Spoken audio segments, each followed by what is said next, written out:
Hello दोस्तों, good morning. मैं महेंद्र विक्रम सिंह आप सभी का अपने यूट्यूब चैनल मेरी क्लास में स्वागत करता हूं। आज हम मई 2020 की प्रमुख घटनाओं का अवलोकन करेंगे। आज इसके अंतर्गत हम देखेंगे कि हमें क्या क्या पढ़ना है। तो आजीविका विषय पढ़ेंगे, मी अन्नपूर्णा अभियान देखा जाएगा, कारिन रेनहर्ट महिला है इनके विषय में जाना जाएगा, फ्लिपकार्ट कंपनी के विषय में, नेशनल एंटी डोपिंग एजेंसी को जाना जाएगा, राष्ट्रीय डोपिंग एजेंसी भारत इसके विषय में पढ़ा जाएगा। ये भारत का नक्शा है, मानचित्र है, इसको बीच में दिखाया गया है, ये मध्य प्रदेश है, इसके विषय में पढ़ेंगे। वर्ल्ड बैंक के विषय में जानेंगे कि क्या है इसके विषय में। तो शुरू करते हैं। पहला क्वेश्चन, कारेन रेनहर्ट किस बैंक की उपाध्यक्ष एवं मुख्य अर्थशास्त्री बनी हैं? कारमेन रेनहर्ट किस बैंक की उपाध्यक्ष एवं मुख्य अर्थशास्त्री बनी हैं? ऑप्शन ए एडीबी एशियाई development bank, option B world bank, option C यूरोपीय bank, option D Hong Kong Shanghai bank. तो इसका आंसर बी सही है। ये वर्ल्ड बैंक की उपाध्यक्ष एवं मुख्य अर्थशास्त्री चुनी गई हैं। ये देख लीजिए, यही है आपकी कारमेन रेनहर्ट। आगे बढ़ते हैं। विश्व बैंक की स्थापना जुलाई 1944 में हुई थी। कब हुई थी? तो जुलाई 1944 में विश्व बैंक की स्थापना हुई थी। इसके पहले अध्यक्ष यूजीन मेयर थे। पहले अध्यक्ष कौन थे? यूजीन मेयर थे। इसका मोटो या उद्देश्य क्या है? Working for a world free of poverty. Working for a world free of poverty इसका मोटो है। इसका आंसर वर्ल्ड बैंक। इसके अभी वर्तमान समय में अध्यक्ष हैं डेविड मलपास और इसका मुख्यालय वाशिंगटन डीसी अमेरिका में स्थित है। कहाँ पर है? वाशिंगटन डीसी में स्थित है। यह बिल्डिंग है जहाँ पर वर्ल्ड बैंक स्थापित है। इसे देख लीजिए आप इसी बिल्डिंग में। अगला क्वेश्चन है, किस राज्य सरकार ने 1 जून से सभी स्कूलों को खोलने का निर्णय लिया है? इंपॉर्टेंट क्वेश्चन है। किस राज्य सरकार ने 1 जून से सभी स्कूल को खोलने का निर्णय ले लिया है? Option A Rajasthan, option B Jharkhand, option C Madhya Pradesh, option D Tamil Nadu. तो झारखंड सरकार ने निर्णय लिया है 1 जून से सभी स्कूलों को खोलने के लिए। तो इसका आंसर बी नंबर सही हो जाएगा। झारखंड की राजधानी रांची है, लेकिन यहाँ का सबसे बड़ा शहर जमशेदपुर है। राज्यपाल वर्तमान समय में द्रौपदी मुर्मू हैं और मुख्यमंत्री हेमंत सोरेन चुने गए हैं। यहाँ पर कुल विधानसभा की 88 सीटें हैं। यह एक सदनीय सदन वाला राज्य है। जैसे प्रत्येक राज्य में या किसी राज्य में 2 सदन है, जैसे यूपी हो गया, महाराष्ट्र हो गया, जम्मू कश्मीर हो गया, तमिलनाडु हो गया। तो यहाँ पर 2 सदन है, विधानसभा और विधान परिषद। लेकिन यहाँ झारखंड में एक सदनीय सभा है और यहाँ पर कुल 82 सीटें हैं, जबकि राज्यसभा की 6 सीटें। ये हमारा स्थायी सदन होता है, जबकि लोकसभा में 14 सीटें हैं। इसे अस्थायी सदन तथा लोकप्रिय सदन कहा जाता है। नेक्स्ट क्वेश्चन है, दीदी वाहन सेवा किस राज्य ने शुरू किया है? इंपॉर्टेंट है ये भी। दीदी वाहन सेवा किस राज्य ने शुरू किया है? ए झारखंड, बी मध्य प्रदेश, सी उत्तर प्रदेश और डी बिहार। दीदी वाहन सेवा किस राज्य ने शुरू किया है? Option A Jharkhand, option B Madhya Pradesh, option C Uttar Pradesh, option D Bihar. तो इसका आंसर है ऑप्शन बी, मध्य प्रदेश ने शुरू किया है। देख लीजिए ये लोगो है। आजीविका मिशन से जुड़ी ग्रामीण महिलाओं के द्वारा ये शुरू किया गया है। इनके द्वारा क्या क्या शुरू किया जाता है? तो नियमित साप्ताहिक बचत, नियमित लेन देन, नियमित ऋण वापसी, नियमित साप्ताहिक बुक कीपिंग, नियमित साप्ताहिक बैठक आदि कार्यक्रम ये महिलाओं के लिए कर रही हैं। प्रमुख रूप से आदिवासी महिलाओं को ये सेवा प्रदान की जा रही है। तो इसका उद्देश्य ग्रामीण महिलाओं को सुरक्षित प्रसव प्रदान करना है, दीदी वाहन सेवा का, और इसे ग्रामीण आजीविका मिशन की महिलाओं द्वारा शुरू किया गया है। यह मध्य प्रदेश राज्य की योजना है। वर्तमान समय में वहाँ के मुख्यमंत्री शिवराज सिंह चौहान हैं, राज्यपाल लालजी टंडन हैं। विधानसभा के कुल 231 सीटें हैं, जबकि राज्यसभा की 11 सीटें तथा लोकसभा की 29 सीटें हैं। अब मध्य प्रदेश से संबंधित कुछ योजनाएं आपको पिछले टॉपिक में या पिछले करंट अफेयर्स में बताई गई थी। बहुत सारी योजनाएं हैं जो मध्य प्रदेश में इस समय संचालित हो रही है, जैसे जीवन शक्ति योजना, जीवन अमृत योजना, चरण पादुका योजना। ये सारी योजनाएं कहाँ की हैं? ये मध्य प्रदेश सरकार की हैं। संबल योजना, तो ये भी आप याद रखिए, रिवीजन भी करते रहिए। प्रश्न नंबर 4 में मी अन्नपूर्णा पहल किस राज्य सरकार ने शुरू किया है? मी अन्नपूर्णा पहल किस राज्य सरकार ने शुरू की?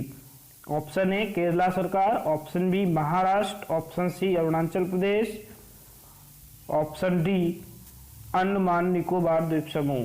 तो इसका आंसर बी सही है, इसे महाराष्ट्र सरकार ने शुरू किया है। इस महाराष्ट्र सरकार ने इसे शुरू किया है। महाराष्ट्र में विधानसभा की कुल 288 सीटें हैं, जबकि विधान परिषद की 78 सीटें हैं। वहाँ के वर्तमान सीएम उद्धव ठाकरे हैं, जबकि डिप्टी सीएम अजीत पवार हैं। डिप्टी सीएम कौन है? अजीत पवार हैं। गवर्नर भगत सिंह कोश्यारी हैं, मुख्यमंत्री उद्धव सिंह ठाकरे हैं। देख लीजिए मी अन्नपूर्णा योजना क्या है, इसको विषय में देखिए। महाराष्ट्र में IRDA insurance regulatory development authority, इसका नाम है इरडा का, लाइसेंस प्राप्त बीमा मध्यस्थ इंटीग्रेटेड रिस्क इंश्योरेंस द्वारा मी अन्नपूर्णा नामक एक पहल शुरू की गई है। यह पहल एकीकृत जोखिम बीमा द्वारा महाराष्ट्र में किसानों और कृषि समुदाय के कल्याण के लिए एक कारपोरेट सामाजिक जिम्मेदारी के रूप में अपनी प्रतिबद्धता के तहत शुरू की गई है। यह पहल 3 कारकों पर आधारित है: एक्सपर्टाइज, इंगेजमेंट एंड इंटाइटलमेंट। तो प्रमुख रूप से हम इसे याद रख सकते हैं कि ये बीमा जोखिम से बचाने के लिए किसानों को और कृषि समुदाय को ये प्रतिबद्धता दिखाई गई है, और इसके लिए 3 तरीके के कारक निर्धारित किए गए हैं: एक्सपर्टाइज, इंगेजमेंट एंड इंटाइटलमेंट। कल की करंट वीडियो में हमने देखा था ताडोबा अंधेरी टाइगर रिजर्व, ये कहाँ पर है? ये महाराष्ट्र में है। ठीक है, फिर नेक्स्ट क्वेश्चन की ओर बढ़ते हैं। माई फोर्थ मोमेंट, माई नहीं होना चाहिए, यहाँ पर माई होना चाहिए। ये मई महीने का है तो इसलिए यहाँ पर माई नहीं का मई महीना होगा, तो मे फोर्थ मूवमेंट होना चाहिए। यहाँ पर क्या होना चाहिए? मे फोर्थ मूवमेंट किस देश में शुरू किया गया है? मई चौथा आंदोलन नाम से भी इसे जाना जाता है। तो ये किस देश में शुरू किया गया है? तो ऑप्शन ए चीन, option B Bharat, option C Britain. तो ये चाइना में शुरू किया गया था। कब शुरू किया गया था इसको देख लेते हैं जरा। इसका आंसर, यह एक साम्राज्य विरोधी सांस्कृतिक एवं राजनीतिक आंदोलन था। 4 मई 1919 को चीन में एक बौद्धिक क्रांति तथा सामाजिक आंदोलन था। तो ये चीन में मनाया गया था और इसे चीन में मई चौथा आंदोलन भी कहा जाता है। यह बीजिंग में छात्रों के विरोध में चलाया गया था। ये क्वेश्चन इंपॉर्टेंट है। प्रश्न नंबर 6, सोनिक बूम ने किस शहर को हाल ही में चकित कर दिया? सोनिक बूम क्या है? तो ये बेंगलुरु शहर में घटना हुई थी और इसका आंसर ए सही हो जाएगा। जब कोई वस्तु ध्वनि की गति से अधिक तेजी से हवा के माध्यम से यात्रा करते हुए शॉक वेव्स बनाती है। फिर से सुन लीजिए, जब कोई वस्तु ध्वनि की गति से भी अधिक गति से जाती है तो शॉक वेव्स का निर्माण हो जाता है और उसी को सोनिक बूम के रूप में जाना जाता है, अर्थात सुपरसोनिक जो होती है गति। हाल ही में बेंगलुरु शहर में सुपरसोनिक प्रोफाइल से युक्त IAF टेस्ट फ्लाइट से निकली तेज ध्वनि को सोनिक बूम के नाम से जाना गया है। अगर यह अत्यधिक नीचे से गुजर जाए तो कांच की जो खिड़कियां होती हैं उनके टूटने का डर भी रहता है। नेक्स्ट क्वेश्चन की ओर बढ़ते हैं। फ्लिपकार्ट ने ग्राहकों को डिजिटल, यहाँ पर डिजिटल होना चाहिए था, डिजिटल मोटर बीमा पॉलिसी देने के लिए किसके साथ समझौता किया है? फिर से सुनिए, फ्लिपकार्ट ने ग्राहकों को डिजिटल मोटर बीमा पॉलिसी देने के लिए किसके साथ समझौता किया है?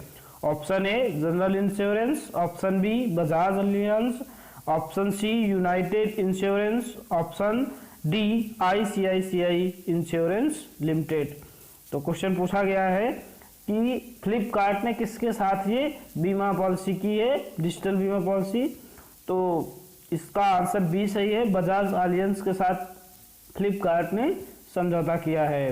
फ्लिपकार्ट के विषय में, फ्लिपकार्ट एक ई कॉमर्स कंपनी है जिसकी स्थापना 2007 में बिन्नी बंसल और सचिन बंसल ने दोनों ने मिलकर की थी। इसका मुख्यालय बेंगलुरु में स्थित है। वर्तमान समय में इसके CEO चीफ एग्जीक्यूटिव ऑफिसर कल्याण कृष्णमूर्ति हैं। इसका आंसर भी सही हो जाएगा। किसके साथ किया है, तो बजाज एलियंस के साथ इन्होंने समझौता किया है। अभी एक क्वेश्चन और आपसे बताया गया था, फ्लिपकार्ट से संबंधित करंट में ही था, किसी को मालूम है तो कमेंट करके बता सकता है कि फ्लिपकार्ट अभी चर्चा में क्यों रही थी। ठीक है, नेक्स्ट क्वेश्चन की ओर बढ़ते हैं। नाडा ने किस पावर लिफ्टर को निलंबित कर दिया है। ये नाडा का लोगो है जिसमें 2 पत्तियां दिखाई दे रही पीपल की तरह, और इसका ये मोटो है play fair. National anti doping agency ने किन पावर लिफ्टर को निलंबित कर दिया है। ऑप्शन में बढ़ते हैं। Option A Sarita Kumari, option B Ankit Sisodia, option C Deepika Punia, option D Rajesh Dhankhar. तो सविता कुमारी और अंकित सिसोदिया दोनों को ही नाडा ने निलंबित कर दिया है। इसकी स्थापना भारत सरकार ने 24 नवंबर 2005 को की थी। इसका उद्देश्य या मोटो प्ले फेयर है। इसका मुख्यालय नई दिल्ली में स्थित है।